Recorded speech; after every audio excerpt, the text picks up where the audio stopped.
Riker, Yeah. got a hot take here today after watching all the news media outlets. The Cleveland Cavaliers are not the only team in the Eastern Conference. Yeah. The Cleveland Cavaliers and the Boston Celtics. Yeah, aren't true. The only team. But you know what? I'm gonna hit you with an even hotter take, and this one's for the fans that are gonna try to roast me here. But not only did the Cleveland Cavaliers get worse from this trade deadline, they've actually sealed their fate in the playoffs. They are now doomed in the playoffs.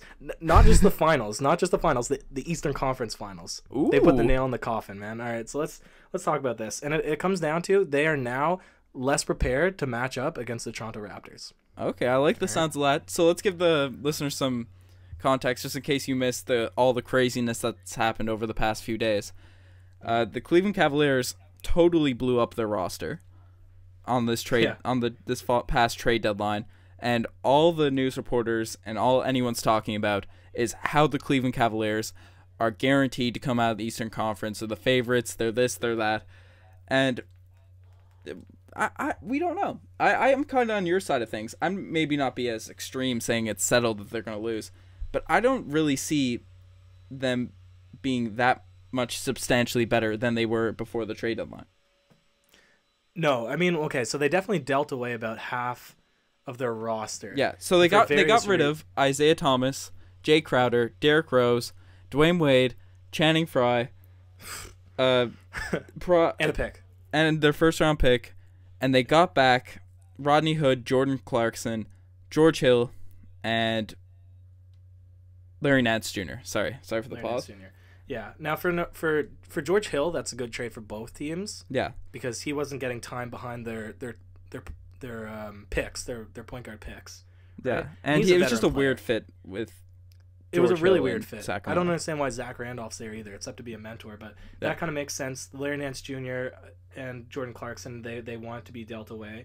Don't know why Cleveland got rid of Isaiah, all right? And then Rodney Hood, that one's kind of baffling. Yeah, let's talk about the Isaiah trade first. All right. So when go ahead. When I first heard that trade,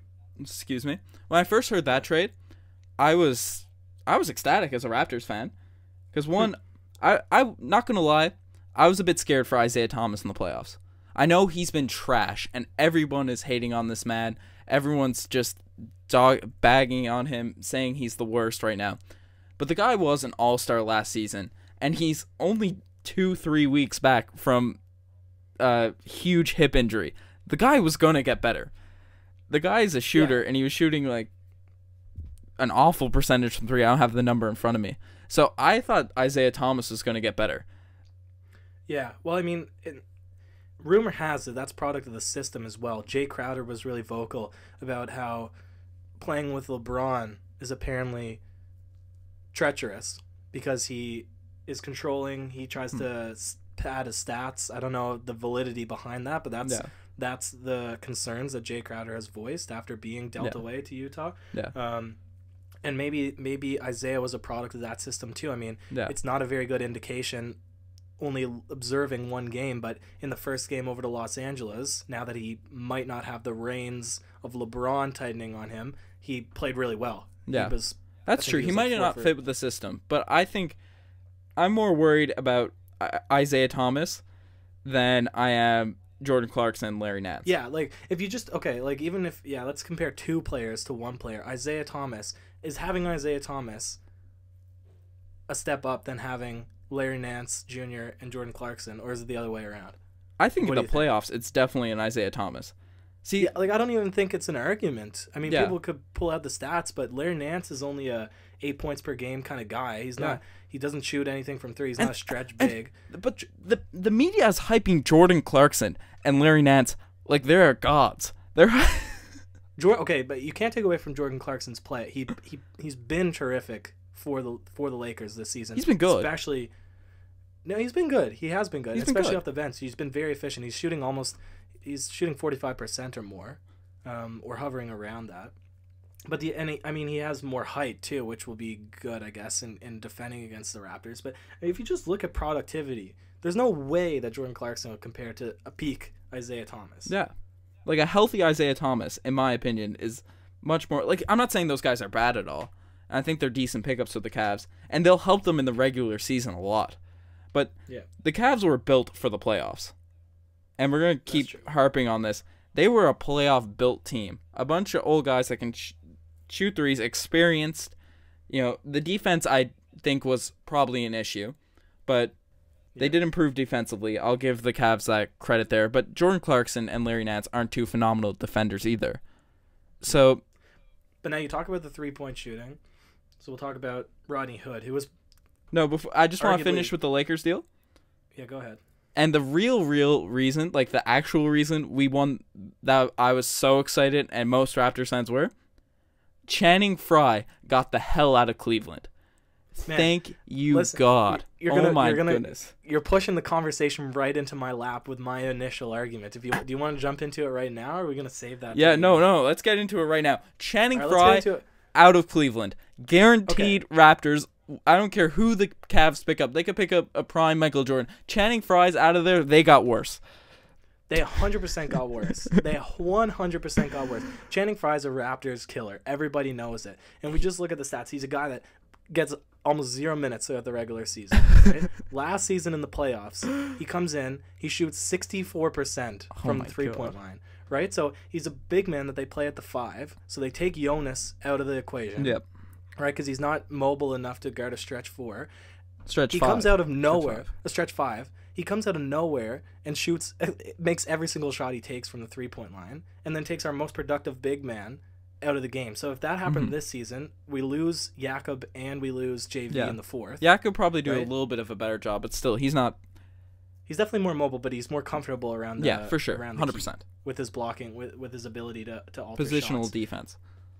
I mean, it's just so terrific because Jonas has been the most productive player for the last 3 weeks for the Raptors. Right? Without a doubt. He's been developing his three-point shooting game, so now he has that crazy pump fake is working too. Steph Curry's out there, man. Right? Yeah, man. Watch the video if you haven't. We posted a couple days back. He should be in the three-point contest. It's just for jokes. Like, he's been shooting amazing.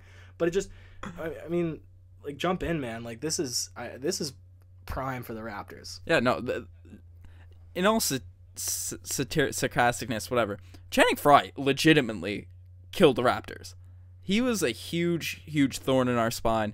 And I know he doesn't get too many minutes, but his impact on the game when they throw him out there in a playoff series, you mentioned it. He killed us.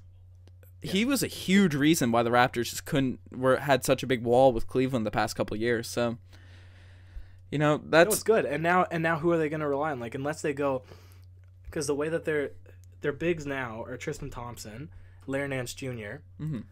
I don't know who the second biggest player. The dealt away Amon Sean. He was only really a shooting guard, anyways. But if they go complete small ball, right? They have some guy now, some European guy too. Osman. Who I think is, yeah. But if they go complete small ball, they're gonna have to play LeBron at probably like the 5, the 4. Probably something. Start Kevin Love at the 4, at the 5. Sorry. At the 5. Yeah. But even still, Kevin Love doesn't completely worry me. He's yet to put together a great playoffs run. Yeah, right, he has been a bit inconsistent in the playoffs, but Kevin Love is really good. But if they run Kevin Love at the 5, then Serge Ibaka can guard Kevin Love. That's true too. Because we are very good when Serge Ibaka runs the 5, and Channing Frye just shoots threes with people running out left and right. Kevin Love doesn't really do too much of that. And the Raptors game plan for Kevin Love, Channing Frye and Kevin Love in the front court, that's what they used to do. We can manage one big shooting big man. I can't speak today, I'm sorry. One big man that shoots threes. Yes. We can manage one, but when you got 2 of them in the front court with LeBron James out there, that was killer. So, and the thing is too, we even have Siakam as that guy that could have stepped up, but we don't even need it anymore. I think our bigs are going to take advantage. Yep. When they play Larry Nance Jr., who's inexperienced, and when they play Tristan Thompson, who sucks, have fun trying to debate that one. Tristan Thompson's horrible. This season he's been really bad. He has been very bad this season. Canadian guy, love him, but he's been bad. Yak and JV will go to town when they get those minutes out there. And you think about it too, Cleveland's traded away over half their team, right? Almost their entire bench.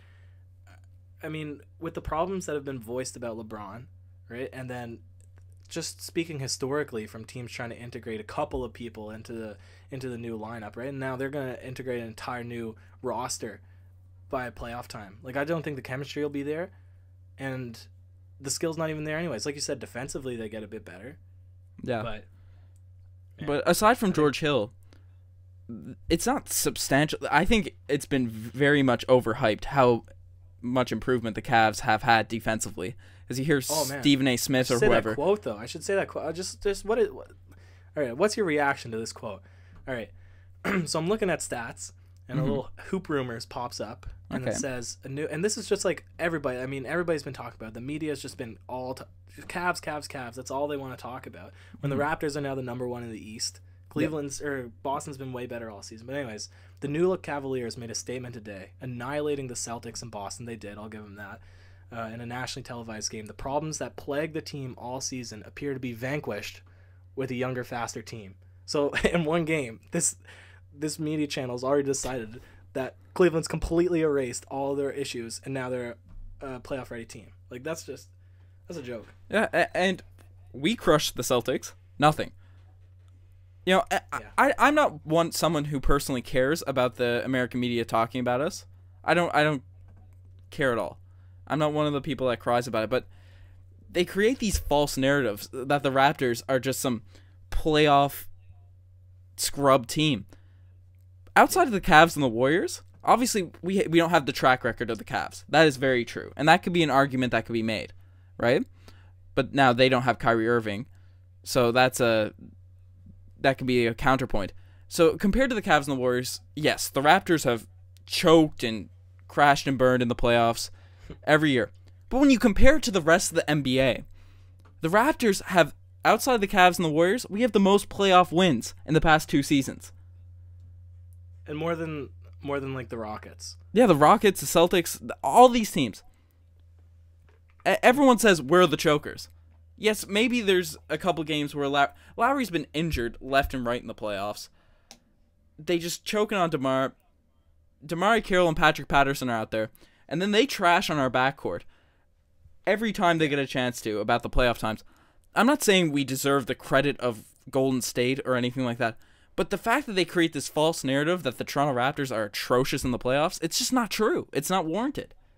Yeah. That's 100% right. And like this is the year too, and this is it's not a great comparison, but I mean if you look at the success of the Golden State Warriors, it's that they play so well. I mean they're number 1 pretty much everything this season. Yes. Assists per game and for sure. everything.